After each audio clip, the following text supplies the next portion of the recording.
Fungsi sel otot pada aktivitas kuat. Fungsi sel otot pada aktivitas kuat adalah menghasilkan gaya mekanis melalui kontraksi untuk menggerakkan beban tubuh atau beban tambahan, menstabilkan sendi yang bekerja isometrik untuk menjaga tulang belakang tetap lurus dan stabil selama gerakan, dan beradaptasi terhadap tekanan fisik untuk meningkatkan kekuatan serta daya tahan. Latihan squat yang rutin menyebabkan robekan mikro pada sel otot yang kemudian diperbaiki dan tumbuh lebih besar serta kuat, meningkatkan massa otot paha dan bokong. Jelaskan bagaimana sel menghasilkan energi ATP yang menunjang performa. Squat berat dilakukan 1-5 repetisi dominan menggunakan kreatin fosfat. Squat sedang dilakukan 10-15 repetisi dominan menggunakan glikolisis anaerobik. Istirahat antar set dilakukan menggunakan metabolisme aerobik. Peran ion dalam proses aktivasi sel. Di sini, ion berperan penting dalam aktivasi sel sebagai pembawa pesan kedua. Ion ini bertindak sebagai perantara yang membawa pesan dari pesan pertama seperti kontraksi otot melalui saluran ion spesifik. Bagaimana fungsi sistem saraf melakukan gerakan aktivitas squat? Fungsi sistem saraf dalam aktivitas squat melibatkan koordinasi kompleks antara otak, medula spinalis atau saraf tulang belakang, dan saraf tepi untuk mengatur kontraksi otot, keseimbangan, dan stabilitas tubuh secara real time. Squat merupakan gerakan fungsional yang memerlukan kontrol neuromuskular intensif, mulai dari fase menurunkan tubuh eksentrik hingga mendorong tubuh kembali ke posisi berdiri yang disebut konsentrik. Jelaskan bagaimana mekanisme impuls saraf pada aktivitas squat. Yang pertama, perencanaan dan inisiasi sistem saraf pusat.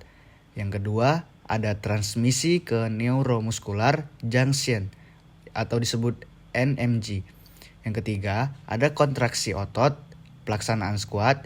Yang keempat, ada peran propriosepsi dan refleks stabilisasi. Yang terakhir, ada adaptasi pada sistem saraf.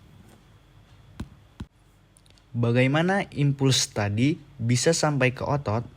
Nah, impuls saraf dapat sampai ke otot melalui serangkaian proses cepat yang disebut transmisi sinapsis pada neuromuskular junction atau persimpangan saraf otot.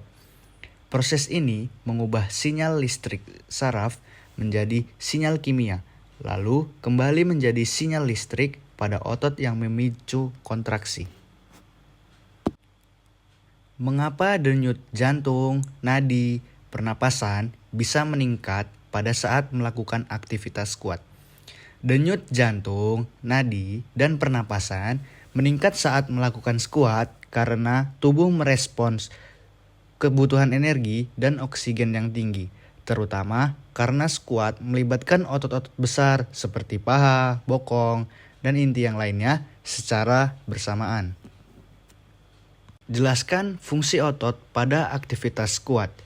Nah, fungsi utama otot dalam aktivitas squat adalah menggerakkan tulang pada sendi, menjaga keseimbangan pada tubuh, serta menghasilkan tenaga untuk meningkatkan berat pada tubuh. Jelaskan mekanisme, gerakan, atau kinerja peran aktin, miosin, ATP pada aktivitas fisik.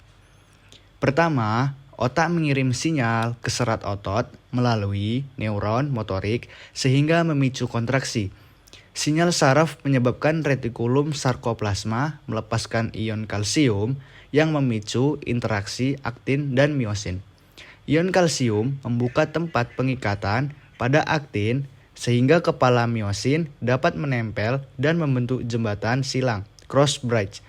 ATP dipecah menjadi energi yang digunakan oleh kepala miosin untuk menarik filamen aktin menuju pusat sarkomer sehingga otot menjadi memendek. Jelaskan jenis kontraksi pada aktivitas tersebut, isotonik atau isometrik. Nah, pada aktivitas squat dominan kita menggunakan kontraksi isotonik, yaitu konsentrik dan eksentrik. Namun, juga melibatkan isometrik sebagai stabilisasi pada tubuh.